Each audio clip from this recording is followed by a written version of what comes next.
Jamiila, Hello. welcome to Somaliland, Thank you very much. and especially to Somaliland TV, national TV. Well, people, I would like to introduce you to the people as much as I know. This lady who's sitting with me, she's from America. And she's originally from Somaliland, from top there. Am I right? Warar. Warar, yes. Warar. What's the name of your father? Mohamed Sugal. Mohamed Suleiman. Yeah. And your mother's name? Her name is Arlene. She's Caribbean. She's creepy. What's Yeah. her name? Arlene Doria. Adam. Arlene. Oh, nice. Yeah. Well, is this your first visit to Somaliland? Very first visit, and I didn't know what to expect, and I've been blown away by the beauty of the country and also the warmth of the community. It's been a transformative trip.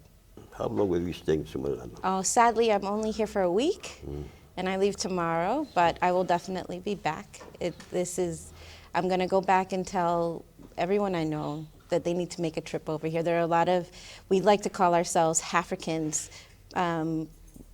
American children with one African parent. We like to call ourselves Africans, and I'd like to encourage all of the Africans to come back home. There's a place here for all of us, and this has just been an extraordinary trip. From which part of America are you from? America? So I grew up in Connecticut and spent much of my career in New York City. New York City. Yeah. Well, what impressed you much in Somaliland?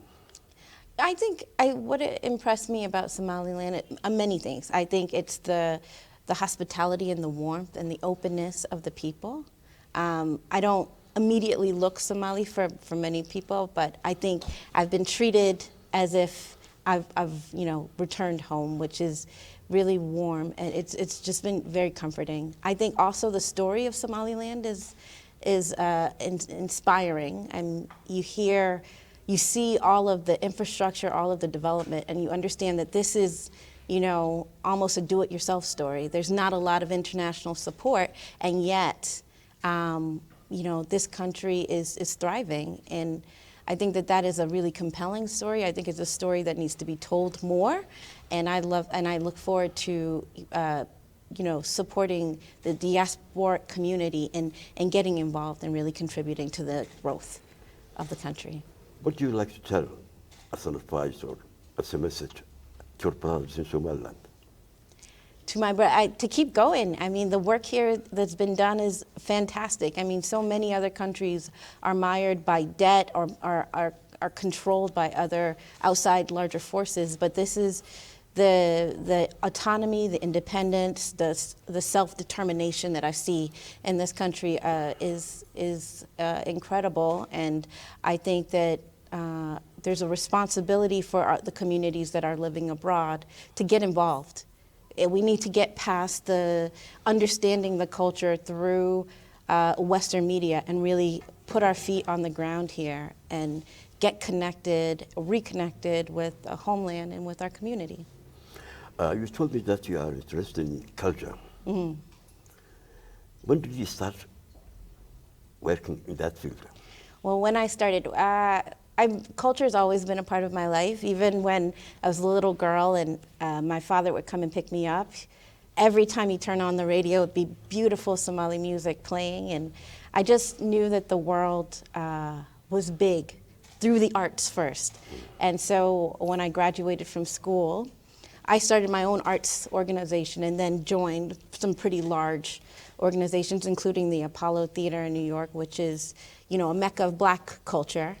And I've since gone on to the University of Massachusetts, supporting their arts initiatives. But I think that the power of culture is that it connects people. It connects people back to themselves, it connects them to their culture, and it also connects across cultures. And so I think that this work is tremendously important, and I think I would like to see Somali culture, Somali artists out in the world a little bit more, telling the story of this extraordinary country. Are you planning in the future to have, work with your own country's cultural artists? I would like very much so to find ways to elevate, promote, and advance Somali culture globally. Right now we're in a moment where African culture in general is having a renaissance moment, particularly in the West, but it's really being driven by the western part of Africa, a little bit by South Africa, quite a bit by South Africa as well. But you know, Nairobi is kind of keeping the music going for East Africa, but the cultural legacy, the history, and the quality of work that's coming out of Somaliland is important and needs to have its moment as well. Well, I'm very sorry that you are leaving tomorrow. Yes. I hope for you, good passage to your country, but come back. I will definitely be back. This is not goodbye, this is see you soon. I will show you, Yeah. very interesting cultural dances. Oh, good. I would love to. Yeah, which we love very much. Okay. Well, thank you very much. Nice to meet you. Thank you. Nice to meet you. Thank you for your hospitality. Come back. I will come back.